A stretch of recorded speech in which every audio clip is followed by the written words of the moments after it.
Bab 276, Situasi tak terduga, saudari muda Xiaoning akan menang. Iya, ini akan diperhitungkan untuk meningkatkan reputasi Azure Frost Elixir Workshop juga. Di dalam kerumunan, beberapa murid dari Azure Frost Elixir Workshop berdiskusi dengan lembut dengan ekspresi bersemangat. Itu hanya elixir kelas 2. Bahkan jika dia memenangkan ini, apa hubungannya dengan reputasi kita? Reputasi Azure Frost Elixir Workshop telah dibangun selama ribuan tahun. Apa hubungannya dengan dia? Orang yang berbicara adalah seorang kultivator wanita dengan gaun panjang berwarna kuning. Dia memiliki sosok yang menggerahkan dan dagunya sedikit terangkat, memperlihatkan lehernya yang ramping dan adil seperti angsa dengan ekspresi angkuh. Jelas bahwa wanita berpakaian kuning itu memegang posisi tinggi di Azure Frost Elixir Workshop karena beberapa kultivator yang berdiskusi sebelumnya langsung tutup mulut karena ketakutan setelah mendengarnya berbicara. Kakak senior yang benar sekali. Seorang murid dari Azure Frost Elixir Workshop menjawab sambil tersenyum. Di sisi lain, sekelompok murid dari bengkel ramuan api sejati juga menyaksikan situasi terungkap dengan ekspresi serius. Situasinya tidak bagus. Kakak senior dia akan kalah.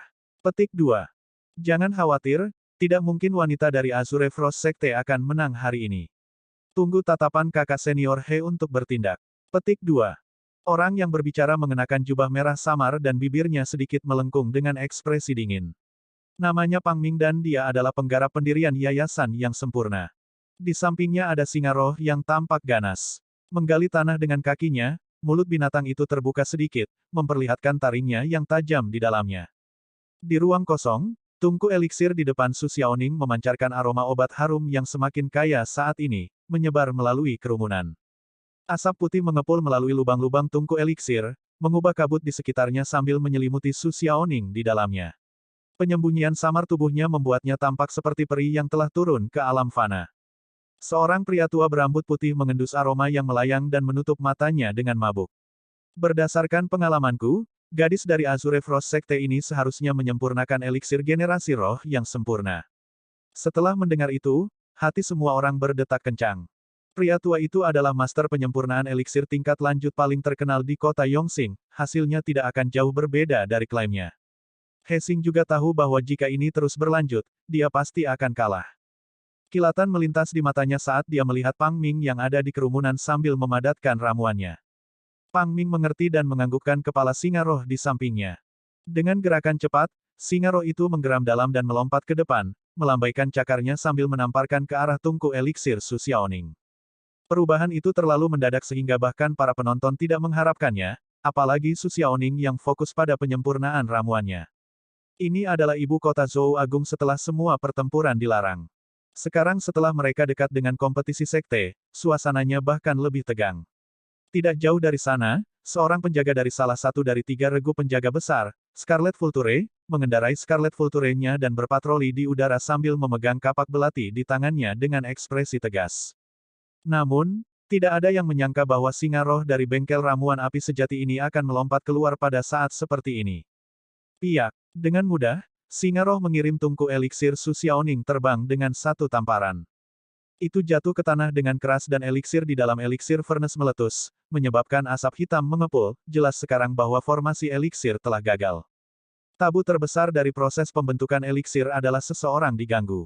Sedikit fluktuasi dalam kondisi mental seseorang dapat menyebabkan formasi eliksir gagal, apalagi membuat eliksir furnace mereka terlempar. Ah! Su Xiaoning menjerit dan darah mengalir di lengannya.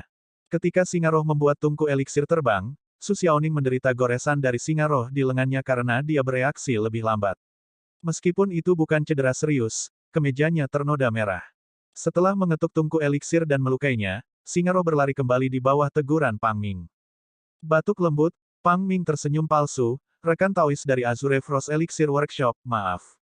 Saya telah gagal untuk mengendalikan binatang saya dengan benar, untuk berpikir bahwa itu akan berlari keluar dan mengejutkan Anda. Aku akan menghukumnya segera. Dengan mengatakan itu, Pang Ming menepuk kepala singa roh dengan ringan.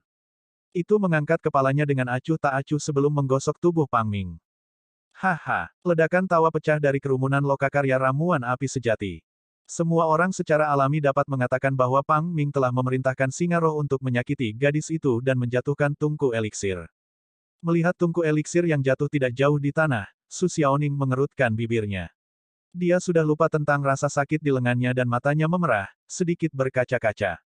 Pada saat itu, emosi pertama yang menyembur ke dalam hati Su Xiaoning bukanlah kemarahan, tetapi kesedihan. Sejak awal, dia tidak terganggu sama sekali dan dengan sepenuh hati fokus untuk menyempurnakan eliksir generasi rohnya. Dia tidak salah. Dia sangat fokus. Namun, itu dihancurkan oleh orang lain dan usahanya sia-sia. Dia hanya sedikit pendek, mendesah. Eliksir generasi roh yang sempurna baru saja akan lahir tetapi hilang begitu saja, semua orang menggelengkan kepala dan menghela nafas serempak. Tatapan Su Zimo menjadi dingin. Karena singa roh tidak mengincarnya, persepsi rohnya tidak bereaksi. Lebih jauh lagi, dia tidak menyangka bahwa para pembudidaya dari bengkel ramuan api sejati akan berani memerintahkan singa roh mereka untuk menyerang seseorang di depan semua orang di ibu kota. Melihat Xiaoning yang berdiri di tempat sambil menangis, niat membunuh di hati Su Zimo melonjak dan hampir mustahil untuk ditahan. Nian Qi, yang berdiri di sampingnya, adalah orang pertama yang menyadarinya. Dia merasakan rasa gentar yang belum pernah terjadi sebelumnya datang dari Su Zimo. Melirik curiga, jantung Nian Qi berdetak kencang saat dia melihat tatapan Su Zimo. Dia telah menyaksikan tatapan menakutkan itu sekali lagi. Itu adalah tatapan yang sama yang dimiliki Su Zimo pada malam itu setengah tahun yang lalu ketika dia menghadapi dua inti emas. Itu dingin, acuh tak acuh dan tenang seperti lautan pemusnahan. Nian Qi merenung sejenak sebelum meninggalkan kerumunan dalam diam. Dia melihat sekeliling dan melesat ke suatu tempat di dekatnya. Ketika dihadapkan dengan situasi yang tidak terduga seperti itu, Su Zimo tidak langsung muncul. Sebaliknya, dia tenang dan memandang dengan dingin. Dia sedang menunggu reaksi dari kedua fraksi. Pada saat ini, orang-orang yang seharusnya memiliki reaksi terbesar adalah penjaga Scarlet Vulture yang berpatroli dan Azure Frost Elixir Workshop tempat Xiaoning berasal. Namun, Su Zimo kecewa. Dia secara pribadi menyaksikan tatapan dua penjaga Scarlet Vulture menatap tempat ini. Berlama-lama sebentar, mereka memilih untuk memalingkan kepala dan berpura-pura seolah-olah mereka tidak melihat apa-apa. Lokakarya eliksir api sejati benar-benar terlalu banyak. Betul sekali. Jelas bahwa singa roh itu sengaja membuat masalah tapi mereka berpura-pura tidak bersalah. Di antara kerumunan, seorang kultivator mengerutkan kening dan bertanya, penjaga burung hering merah ada di dekat sini. Mereka tampaknya telah menyaksikan semuanya, mengapa mereka belum bergegas ke sini? Petik 2. Kurasa kau tidak tahu, kan? Seorang pria tua berkata, dikatakan bahwa komandan penjaga Scarlet Vulture, inti emas dengan julukan Vulture Botak, pernah tinggal selama beberapa waktu di Sekte Api Sejati dan karena itu dianggap sebagai setengah murid mereka.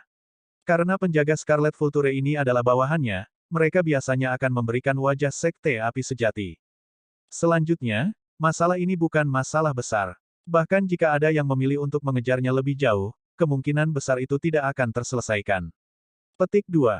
Mengapa kamu mengatakannya? Singa roh keluar untuk membuat masalah dengan menjatuhkan tungku eliksir. Jika Hesing dan yang lainnya bersikeras bahwa mereka gagal mengendalikannya dengan benar dan singa roh melakukannya atas kemauannya sendiri, apa yang bisa dilakukan seseorang terhadap mereka? Bab 277, sombong seperti yang dikatakan orang banyak, penjaga Scarlet Vulture jelas bias dan memilih untuk tidak menyadari semua yang terjadi. Beberapa pembudidaya dari Azure Frost Elixir Workshop sangat marah dan hendak melangkah maju untuk berdebat ketika mereka ditahan oleh tatapan tajam wanita berpakaian kuning dan mundur tanpa daya. Mayoritas murid dari Azure Frost Elixir Workshop marah tetapi tidak ada dari mereka yang berani berbicara menentang otoritas wanita berpakaian kuning. Su Xiaoning berbalik secara naluriah dan melihat wajah dingin wanita berpakaian kuning itu. Pada saat ini, dua faksi yang seharusnya menonjol memilih untuk tetap diam. Di tengah kerumunan, Su Xiaoning tampak kesepian dan tak berdaya, dia bingung. Selesai. Saat itu, Hesing berteriak pelan. Obat mujarab dengan aroma obat yang menyegarkan keluar dari tungku eliksir dan berputar di udara. Semua orang memusatkan perhatian mereka, 3 pola ramuan. Eliksir generasi roh kelas atas. Fufu. Hesing melambai dan menjepit ramuan di ujung jarinya dan terkekeh pada Su Xiaoning yang tidak jauh. Kamu kalah, Suster Junior Su. Bravo, kakak senior dia. Saya kira kakak senior dia hanya menggunakan 70% dari keterampilannya kali ini. 70%. Tidak mungkin. 30% paling banyak. Para kultivator dari True Fire Elixir Workshop memuji tanpa malu-malu tetapi sorakan dari kerumunan di sekitarnya jarang dan hampir tidak ada. Semua orang tidak buta. Sementara ramuan kelas atas jarang, Su Xiaoning kemungkinan besar akan menciptakan ramuan sempurna dengan 5 pola ramuan jika bukan karena situasi yang tidak terduga. Sudah jelas siapa yang akan menang. Sekarang Hesing memiliki pipi untuk mengucapkan kata-kata seperti itu, semua orang mengutuk secara internal bahwa dia tidak tahu malu. Namun, mereka memiliki keberatan dan tidak ada yang akan menonjol secara terang-terangan. Saudari Junior Su, karena kamu kalah, kami akan mengikuti kesepakatan awal kami. Serahkan tungku eliksir itu, Hesing tersenyum puas. Aku tidak kalah. Su Xiaoning tidak takut. Dia tidak mundur dan suaranya tegas. Senyum di wajah Hesing membeku sesaat sebelum kembali normal dalam sekejap. Jangan khawatir, Suster Junior Su. Meskipun Anda kalah, saya masih akan membayar 2 kali lipat harga untuk membeli tungku eliksir itu. Saya tidak akan mengambil keuntungan dari Anda selama Anda menyerahkannya. Petik 2. Aku tidak kalah, Su Xiaoning mengulangi 3 kata itu. Seketika, ekspresi Hesing menjadi gelap. Su Xiaoning, jangan menolak bersulang hanya untuk minum satu kerugian. Reputasi Azure Frost Elixir Workshop akan terpengaruh karena Anda menarik kembali kata-kata Anda dan tidak memiliki kredibilitas.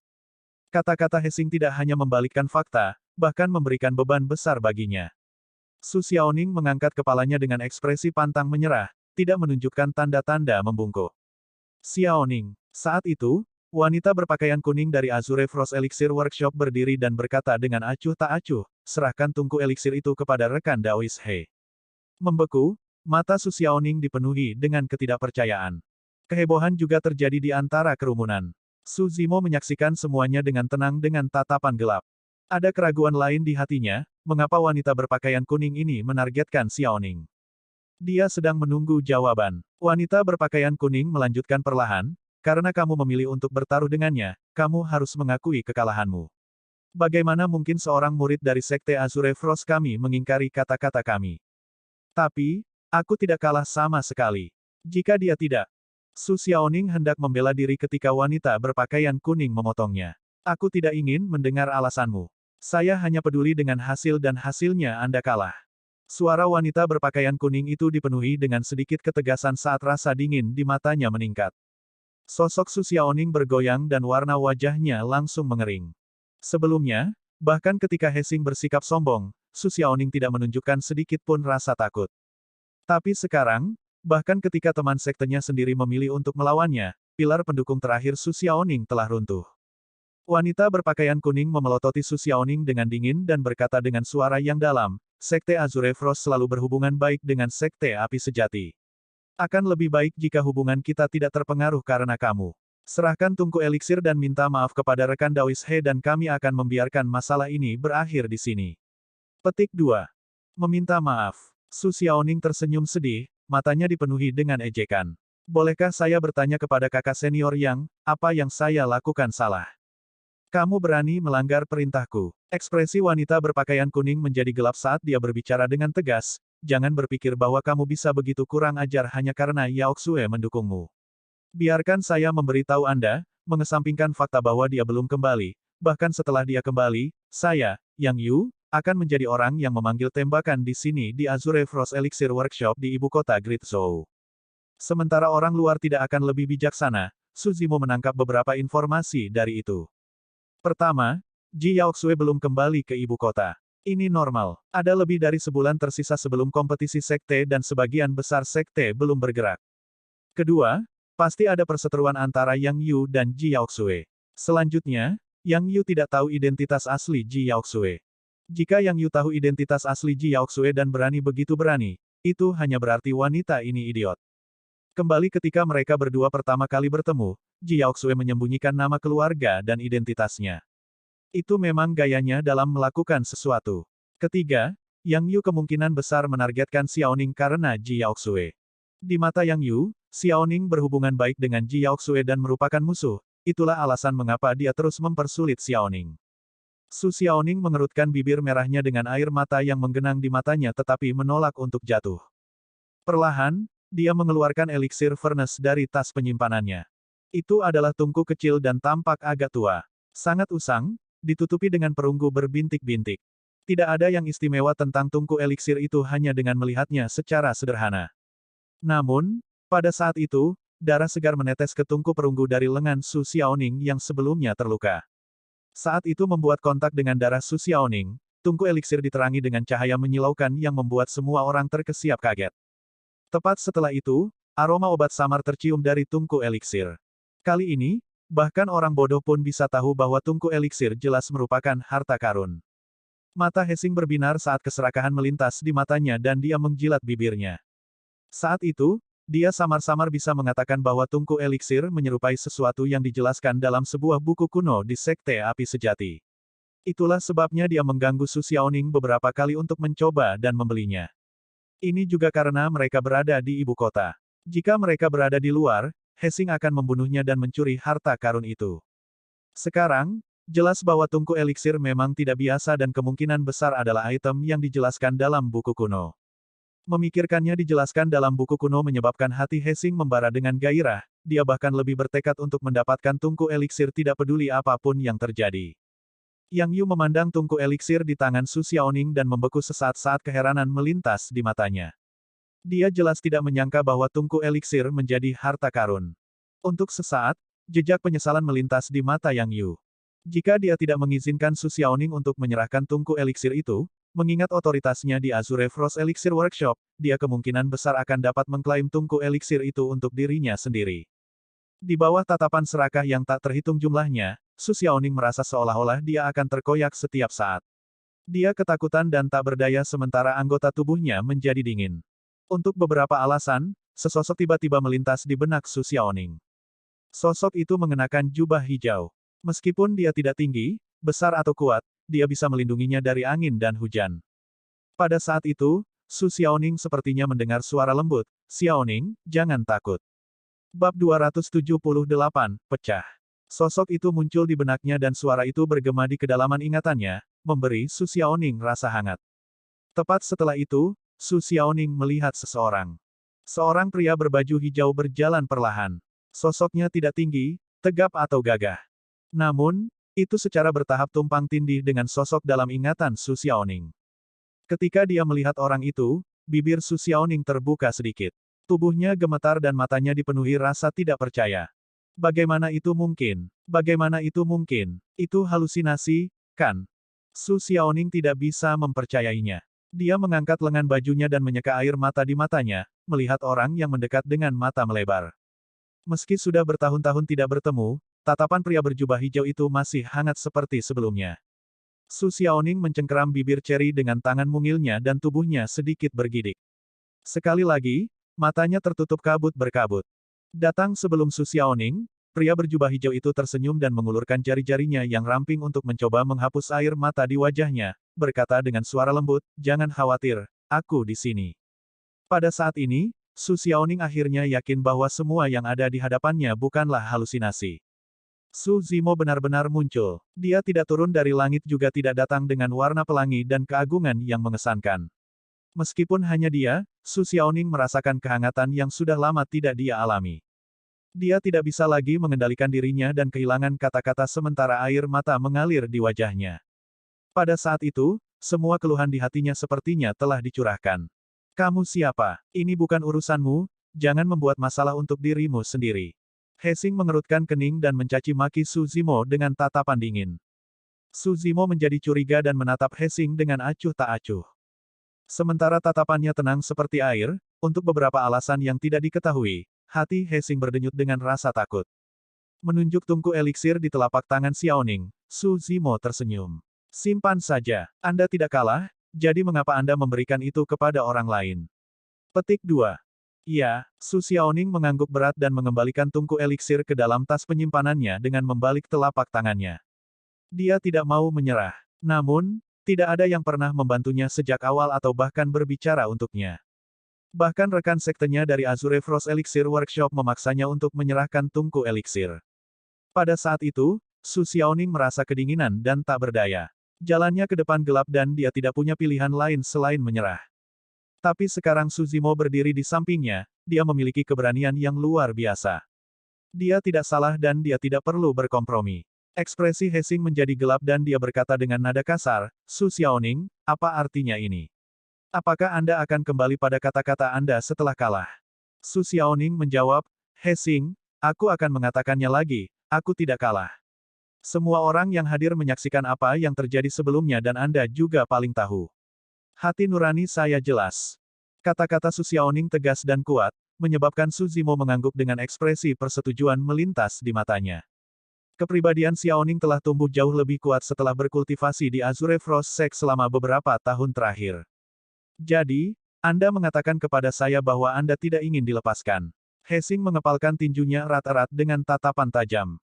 Su Zimo berbalik dan berjalan di depan Hesing, bertanya tanpa ekspresi, ini adalah dinasti Zhou Agung. Apa yang ingin Anda lakukan di bawah hidung kaisar? Hahaha. Hesing tertawa terbahak-bahak dan menunjuk Su Zimo dengan mata mengejek. Kamu benar-benar terlalu naif.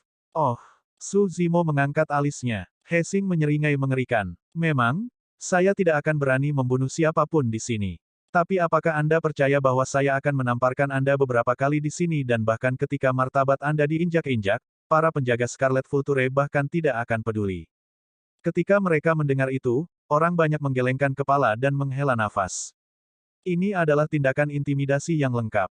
Karena kehidupan Su Zimo tidak akan terancam bahkan jika dia ditampar beberapa kali oleh Hesing, para penjaga burung herring merah akan menutup mata dan mengabaikan semuanya sama sekali. Namun, jika Su Zimo ingin membalas, penjaga Scarlet Vulture pasti akan turun tangan. Pada saat itu, Su Zimo pastilah yang salah. Setelah mendengar kata-kata Hesing, ekspresi Su Zimo tenang seperti biasanya. Kamu tidak berani membunuh, tapi aku berani. Apakah kamu percaya bahwa aku akan membunuhmu di tempat jika kamu berani menyentuhku? Petik 2. Saat dia mengatakan itu, kerumunan menjadi gempar.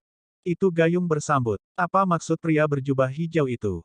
Dia menyatakan bahwa dia berani membunuh di bawah hidung kaisar di dinasti Zhou besar. Orang ini entah orang gila atau seseorang yang mengatakan omong kosong. Fufu, mencoba menakutiku. Setelah keheningan singkat, Hesing tiba-tiba tertawa. Dia bisa mengatakan bahwa Su Zimo sama dengannya dan hanya berada di pendirian yayasan tahap akhir. Terlepas dari apakah Su Zimo berani menyerang atau tidak, bahkan jika dia benar-benar tidak peduli dengan hidupnya dan mencoba menyerang, Hesing tahu dia pasti bisa segera mundur. Pada saat itu, penjaga Scarlet Vulture akan masuk dan menekan orang itu. Pada pemikiran itu, Hesing mengulurkan telapak tangannya dan menamparkan pipi Su Zimo dengan cemoohan dingin. Pada saat yang sama, Su Zimo bergerak. Itu adalah gerakan dan sikap yang sama persis. Namun, kecepatan Su Zimo jauh lebih cepat daripada Hesing. Hesing hanya mengulurkan telapak tangannya, tetapi bagi Su Zimo, ujung telapak tangannya tampak seperti batu giling yang bergerak dengan niat membunuh yang tajam yang tiba dengan seketika. Wajah Hesing bertemu dengan embusan angin jahat. Dia tidak bisa mengelak sama sekali. Aura kematian menyelimutinya, hampir mencekiknya. Hesing telah salah menghitung sesuatu. Pada jarak ini, dia tidak akan bisa melarikan diri sama sekali jika Su Zimo bergerak. Bang! Telapak tangan Su Zimo mendarat dengan keras di pipi Hesing dengan bunyi gedebuk. Uff! Di bawah tatapan yang tak terhitung jumlahnya, kepala raksasa Hesing pecah oleh telapak tangan Su Zimo. Jus otaknya berceceran di mana-mana saat darah mengalir keluar. Mayat tanpa kepala Hesing masih berdiri di tempat, kejang-kejang tak terkendali. Kerumunan langsung terdiam. Semua orang menyaksikan pemandangan yang luar biasa dengan ketidakpercayaan di mata mereka. Sementara Su Zimo sudah memberikan peringatannya, tidak ada yang mengira dia akan benar-benar bergerak. Selanjutnya, dia sangat tegas dan tanpa ampun. Perasaan itu seolah-olah pembudidaya berjubah hijau sedang mencari alasan acak hanya untuk membunuh Hesing. Sebagai salah satu master penyempurnaan eliksir yang paling menjanjikan di antara generasi muda Sekte Api Sejati, Hesing masih bersemangat dan memandang rendah segala sesuatu beberapa saat sebelumnya. Dalam sekejap mata, dia berubah menjadi mayat tanpa kepala dengan satu tamparan dari kultivator berjubah hijau yang tidak dikenal ini. Semuanya terjadi terlalu cepat. Semua orang memandang Su Zimo seolah-olah mereka sedang melihat orang mati.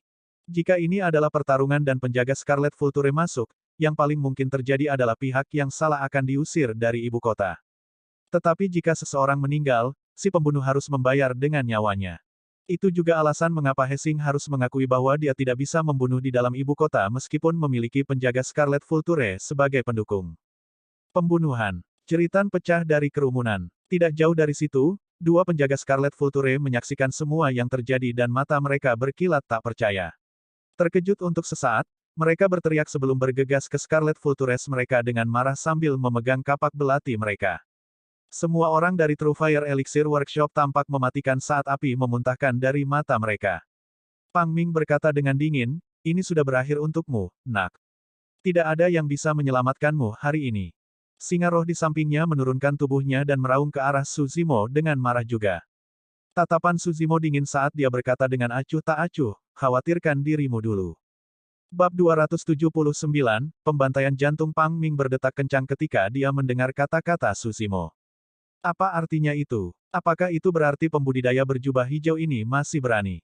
Sebelum Pang Ming bisa menyelesaikan pikirannya, sosok Suzimo melintas dengan gerakan cepat Divine Steed Flating dan muncul di hadapan yang pertama secara instan. Dia berkata dengan dingin, karena kamu tidak bisa mengendalikan binatang buasmu, aku akan mengendalikannya untukmu. Aura ganas menelannya, mencekiknya saat jantungnya bergetar. Tiba-tiba, Pang Ming merasa seperti bukan manusia yang menyerangnya, tetapi binatang iblis yang bahkan lebih menakutkan daripada singa roh di sampingnya. Singa roh itu sepertinya merasakan bahaya saat bulunya berdiri. Tubuhnya yang sudah besar membesar sekali lagi, terlihat sangat berani. Mengaum, itu berteriak ke arah Suzimo, menggetarkan kekosongan saat memamerkan taringnya dengan liar. Auman singa sangat kuat dan membawa kekuatan yang sangat besar, ledakan kekuatan yang tiba-tiba memang akan mengejutkan para pembudidaya biasa. Namun, Suzimo sepertinya tidak mendengar apa-apa. Tidak berlebihan untuk mengatakan bahwa setelah mengolah The Mystic Classic of the 12 Demon Kings of the Great Wilderness, Suzimo jauh lebih kuat daripada roh singa ini dalam semua aspek tubuhnya. Itu bukan hanya roh iblis biasa, bahkan auman dari sisa binatang purba mungkin tidak dapat mengejutkan Suzimo. Pada saat yang sama dengan aumannya, singa roh melompat ke udara dan melambaikan cakarnya, membuka mulutnya untuk mengunyah leher Suzimo dengan kejam. Kamu pasti mencari kematian. Suzimo mencibir dengan dingin dan mengulurkan tangannya, menekan kepala singa ke tanah dengan keras dengan serangan telapak tangan backhand. Ini bukan gerakan yang indah, tetapi pertempuran kekuatan brutal. Singa roh memanfaatkan kekuatan dari semua anggota badan dan melompat. Ditambah dengan tubuhnya yang kuat sebagai iblis, dia seharusnya berada di atas angin. Namun, di depan semua orang, saat singa roh melompat, Suzimo mendorongnya ke bawah dengan lebih ganas. Bang! Menekan kepala singa roh, Suzimo menghancurkannya ke tanah dengan biadab saat lempengan batu hancur dan darah segar tumpah kemana-mana. Sebuah kawah besar terbentuk di tanah dan tengkorak singa itu benar-benar hancur, jelas bahwa ia mati. Set! Semua pembudidaya yang menyaksikan adegan itu tersentak kaget. Seberapa kuat tubuh orang ini? Dia benar-benar telah menghancurkan roh iblis sampai mati dengan satu telapak tangan. Orang itu pasti telah mengembangkan beberapa teknik penempaan tubuh yang kuat. Dia terlihat lemah tetapi kekuatan ledakan tubuhnya terlalu besar. Mungkinkah dia dari Sekte Pegunungan Selatan? Saya mendengar bahwa mereka memiliki teknik penempaan tubuh terkuat di antara 5 sekte utama. Petik 2. Dia sepertinya bukan dari Sekte Pegunungan Selatan kita. Apakah ada yang pernah melihat orang ini sebelumnya? Seorang pembudidaya Sekte Pegunungan Selatan bertanya dengan bingung. Sama seperti Pang Ming mengeluarkan pedang terbang kelas menengah, singa roh di depannya sudah mati. Itu terlalu cepat. Ah! Pang Ming menggigil ketakutan saat melihat tatapan Suzimo saat kulit kepalanya kesemutan sementara kakinya melemah. Pada saat itu, dia akhirnya menyadari bahwa pria berjubah hijau itu tidak berniat melepaskannya sama sekali. Berhenti. Tidak jauh dari sana, dua penjaga Scarlet Vulture berteriak dan menyerbu. Burung hering merah yang mereka tunggangi mengeluarkan pekikan tajam dan menusuk, menatap tajam ke arah Suzimo dengan niat ganas. Astaga! Astaga! Kedua penjaga Scarlet Vulture memegang kapak belati di satu tangan sambil menamparkan tas penyimpanan mereka dengan tangan lainnya, memanggil pedang terbang mereka yang menembak ke arah Suzimo ketika mereka mengarahkannya ke depan. Pergi! Pada saat yang sama, Pang Ming menenangkan pikirannya dan menyuntikkan energi roh ke pedang terbang di telapak tangannya dengan gila. Itu bersinar terang dan menusuk ke depan dengan suara mendesing. 3 pedang terbang merobek udara pada saat yang sama di 3 arah yang berbeda. Suzimo sedikit mencibir dan membungkuk, hampir menempel di tanah saat dia meluncur ke depan. Tubuhnya berkerut ke tingkat yang tak terbayangkan seperti anaconda, nyaris menghindari 3 pedang terbang tanpa cedera. Saat berikutnya, Suzimo berdiri di depan Pang Ming dan menjulurkan tangannya, mencengkram leher Pang Ming dengan erat. Jepret! Apel Adam Pang Ming hancur dan matanya hampir keluar. Dengan kepala miring dan lidah terjulur, dia jatuh lemas ke tanah, sudah mati. Dalam sekejap mata, Suzimo telah membunuh 2 orang. Kerumunan berada dalam kekacauan. Ini adalah ibu kota Zhou Agung. Di siang hari bolong, Dalam keadaan di mana penjaga burung herring merah berada di dekatnya, tidak ada yang menyangka bahwa pembudidaya berjubah hijau ini berani membunuh bukan hanya satu, tetapi dua orang. Orang itu gila. Itulah pemikiran yang terlintas di benak sebagian besar pembudidaya saat mereka dengan cepat menyebar, takut mereka akan terlibat. Beraninya kau bertindak begitu berani di ibu kota. Dalam waktu yang singkat itu, dua penjaga Scarlet Vulture telah tiba. Di kejauhan, penjaga Scarlet Vulture lainnya melaju kencang menuju tempat ini dengan beberapa bintik putih lainnya bergegas seperti kilat. Hari ini giliran Scarlet Vulture dan White Hawk untuk berpatroli di ibu kota. Bintik-bintik putih di langit adalah penjaga White Hawk. Su Zimo menatap penjaga Scarlet Vulture yang bergegas mendekat dan mengejek dingin dengan mata mengejek. Jadi, kalian berdua sama sekali tidak buta. Kamu datang tepat waktu kali ini. Semua orang yang hadir dapat mendengar sarkasme dalam nada suara Su Zimo dan diam-diam terkejut. Pria ini benar-benar berani dan berani memprovokasi siapapun. Pada saat berikutnya, adegan yang lebih mengejutkan terjadi. Su Zimo tidak menghindar atau menghindar dari penjaga Scarlet Vulture yang datang. Matanya menyala saat dia mengulurkan tangannya dan melompat, meraih cakar dari dua burung nasar roh yang ada di udara. Burung nasar roh terkejut dan mengepakkan sayapnya, menyebabkan hembusan angin kencang dan kerikil memenuhi langit. Mereka menggunakan semua kekuatan mereka untuk terbang ke atas. Di sisi lain, dua penjaga herring merah yang menunggangi burung nasar roh acuh tak acuh. Mata mereka memancarkan niat membunuh saat mereka menikam kapak belati mereka ke arah Su Zimo dengan kejam. Ayo turun. Su Zimo berteriak keras dan mengerahkan kekuatan di kedua lengannya, menarik kedua burung nasar itu turun dari udara dengan cara yang tidak masuk akal. Kekuatan dua burung nasar roh tidak bisa dibandingkan dengan sarjana yang tampaknya lemah ini. Bang! Bang! Hampir pada saat yang sama, dua burung nasar roh mendarat dengan keras di tanah, mengeluarkan ratapan sedih saat debu berputar di sekitar mereka. Adapun dua penjaga Scarlet Vulture, mereka kehilangan keseimbangan dan mereka hampir saling menikam dengan kapak belati mereka. Segera, kedua pria itu melompat turun dari burung nasar roh mereka, tampak sangat menyedihkan. Uff! Su Zimo mengambil langkah besar ke depan dan langsung menginjak-injak burung nasar roh di bawahnya sampai mati. Dengan membalik tubuhnya, dia terjun langsung ke pelukan penjaga burung herring merah dan mencondongkan tubuh dengan ganas. Gedebuk, gedebuk, gedebuk. Orang itu terhuyung mundur 3 langkah sebelum berhenti. Segera, darah di wajah orang itu memudar. Sementara baju besi yang dia kenakan masih utuh, tubuhnya di dalam sudah meledak menjadi kabut darah saat anggota tubuhnya terbang kemana-mana. Lean yang tampaknya sederhana itu mengandung semua kekuatan Su Zimo. Meskipun penjaga Scarlet Vulture itu berada di yayasan pendirian yang sempurna, tidak mungkin tubuhnya mampu menahan ledakan kekuatan yang begitu mengerikan. Penjaga Vulture Scarlet lainnya baru saja menyalurkan energi rohnya dan kapak belatinya bersinar dengan cahaya terang. Dia akan maju ketika dia melihat apa yang terjadi dan ragu-ragu, gemetar. Penjaga Scarlet Vulture dan White Hawk di dekatnya bergegas, tidak perlu baginya untuk mempertaruhkan nyawanya melawan orang gila ini hanya untuk sesaat marah. Ketika semua orang tiba, orang ini secara alami akan dieksekusi. Tatapan Su Zimo dalam dan tak terduga. Seolah-olah dia telah melihat melalui niat pria itu secara instan ketika dia melangkah maju dan berkata dengan acuh tak acuh, jangan berpikir untuk pergi, serahkan hidupmu.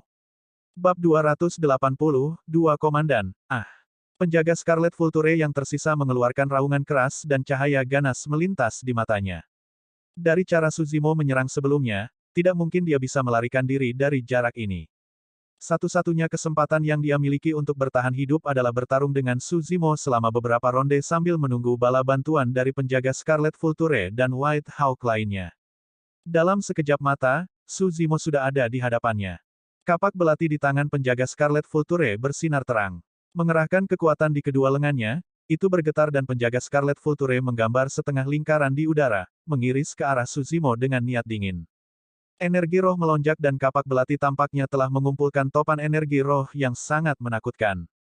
Ekspresi Su Zimo tetap tidak berubah saat dia mengulurkan telapak tangannya dengan cara yang sederhana, menyambut kapak belati yang masuk tanpa kekuatan yang terlihat, gulungan dan gemetar seperti lidah. Topan energi roh yang mengelilingi kapak belati menghilang seketika. Berdengung. Kapak belati bergetar hebat dan penjaga burung herring merah tidak bisa lagi menahannya. Telapak tangannya retak dan dipenuhi darah segar saat dia menjerit kesakitan. Di bawah tatapan waspada dari orang yang tak terhitung jumlahnya, saat kedua belah pihak melakukan kontak, senjata penjaga Vulture Scarlet sudah diambil oleh pembudidaya berjubah hijau yang tidak dikenal. Mata semua orang hampir keluar dari rongganya. Dia hanya seorang penggarap pendirian yayasan tahap akhir, tetapi dia bisa terus maju dengan senjata roh menggunakan tubuhnya sendiri. Seberapa kuat fisik orang ini? Tatapan Suzimo dingin saat dia mencengkeram kapak belati yang dia ambil dan menusuknya ke atas secara terbalik. Uff! Kilatan darah muncul. Tenggorokan penjaga Scarlet Vulture di seberangnya tertusuk dan matanya redup saat dia jatuh ke tanah dengan bunyi gedebuk. Semua orang terlihat kaget saat rahang mereka terbuka tak percaya. Situasi telah berubah terlalu cepat sehingga banyak orang belum dapat bereaksi terhadapnya. Sejak Suzimo menyerang sampai sekarang, 4 orang telah tewas di tempat dalam waktu singkat. Itu sudah cukup mengejutkan bagi semua orang ketika Suzimo membunuh 2 pembudidaya dari bengkel ramuan api sejati. Ketika dia dengan tegas menekan 2 penjaga Scarlet Vulture dengan dominasi ekstrim di kemudian hari, semua orang ngeri. Memutuskan untuk membunuh. Sudah lama sekali saya tidak melihat seorang kultivator yang begitu kejam. Di antara kerumunan, seorang lelaki tua meratap dan diam-diam terkejut. Huff, jadi bagaimana jika dia memutuskan untuk membunuh? Dia masih orang mati. Betul sekali. Orang itu mungkin memiliki kesempatan untuk bertahan hidup jika dia hanya membunuh murid-murid bengkel ramuan api sejati. Tapi sekarang dia bahkan membunuh penjaga Scarlet Vulture. Itu sama saja dengan menantang otoritas keluarga kerajaan secara terbuka. Tatapan semua orang tertuju pada Suzimo dengan tegang saat mereka berbicara, takut dia akan bergegas ke kerumunan dan membunuh mereka dengan ceroboh. Bagaimanapun, Suzimo sudah menjadi orang mati di mata mereka. Karena dia tahu bahwa dia akan mati, itu normal baginya untuk membunuh beberapa orang lagi. Tanpa diduga, Suzimo meletakkan tangannya di belakang punggungnya dengan ekspresi acuh tak acuh setelah membunuh 4 orang tanpa tindakan ekstrim lainnya. Penjaga burung hering merah dan elang putih telah tiba dan membentuk pengepungan. Suzimo juga tidak melarikan diri, seolah-olah dia sudah menyerah. Namun, yang membuat semua orang bingung adalah tidak ada kepanikan atau ketakutan di mata Suzimo, mereka dalam dan gelap seperti sumur kuno tanpa sedikit pun fluktuasi. Pada saat itu, pembudidaya berjubah hijau dengan 4 mayat di sekitarnya berubah menjadi misteri. Tidak ada yang bisa membacanya sama sekali. Awalnya, semua orang tidak siap dengan betapa tiba-tiba pria itu menyerang. Pada akhirnya, ketenangannya membingungkan semua orang. Tiba-tiba, seorang lelaki tua berkata dengan suara rendah, sebenarnya, pembudidaya berjubah hijau itu, mungkin tidak mati. Apa maksudmu? Seseorang bertanya. Orang tua itu melanjutkan, apakah kalian memperhatikan bahwa kesalahan sebenarnya tidak terletak pada orang itu karena He Xing adalah orang yang menyerang lebih dulu. Jika kita melihat hal-hal dari perspektif itu akan menjadi penjelasan yang masuk akal untuk tindakan pria itu setelahnya bahkan jika itu mungkin ekstrim. Petik 2. Sementara pertempuran tidak diperbolehkan di ibu kota, jika seseorang menyerang orang lain, tidak mungkin orang tersebut menerima serangan tanpa bergerak di tempat, dia pasti bebas untuk membalas. Niat lelaki tua itu sederhana, jika semuanya didasarkan pada premis bahwa He Xing menyerang Suzimo terlebih dahulu, tindakan Suzimo nanti akan dianggap sebagai pembelaan diri. Itu tidak akan membantu. Orang ini pasti sudah mati. Betul sekali. Bahkan jika dia memiliki alasan, dia menghadapi 2 faksi kuat dari Sekte Api Sejati dan penjaga burung hering merah. Status apa yang harus dia lawan melawan kedua faksi itu? Petik 2. Kecuali status orang ini sangat tinggi sehingga bahkan Kaisar Zhou Agung harus memberinya wajah, tidak mungkin dia akan selamat dari ini. Tidak jauh, Su Xiaoning baru saja tersadar dari keterkejutannya dan hendak berlari ke arah Suzimo ketika dia berhenti. Mata Suzimo menyipit saat dia menggelengkan kepalanya tanpa terlihat dengan tatapan tajam. Situasinya rumit dan tidak pasti sekarang, dia juga tidak yakin apa yang akan terjadi pada akhirnya. Mengingat keadaan seperti itu, Suzimo tidak ingin Xiaoning terlibat di dalamnya. Hati saudara-saudara itu terkait erat dan Xiaoning mengerti. Meskipun dia tidak melangkah maju, matanya mengungkapkan kekhawatiran yang mendalam.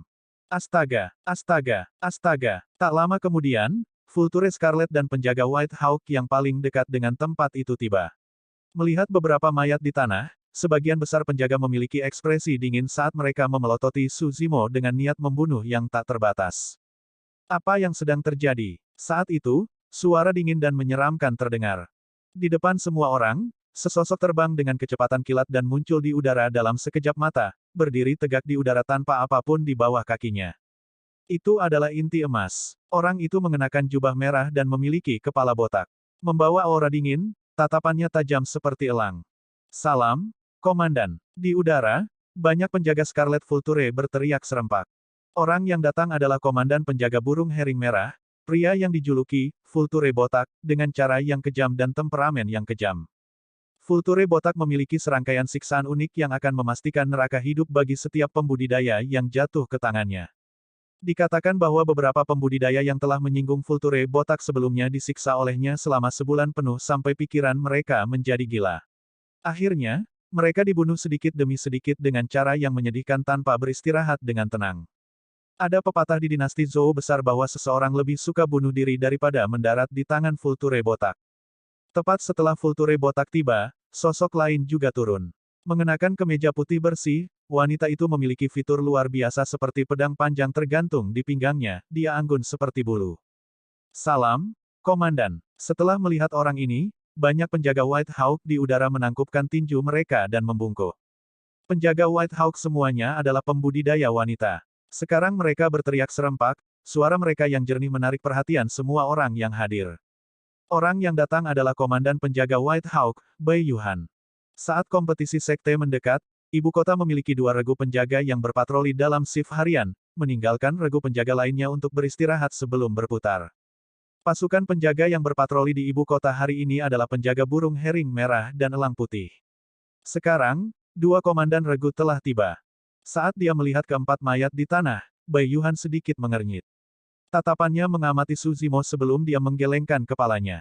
Baginya, kultivator berjubah hijau ini tidak dikenal dan tidak membawa lencana sekte di pinggangnya, kemungkinan besar dia adalah seorang kultivator keliling dari luar ibu kota. Jika demikian, nasib orang itu sudah diputuskan.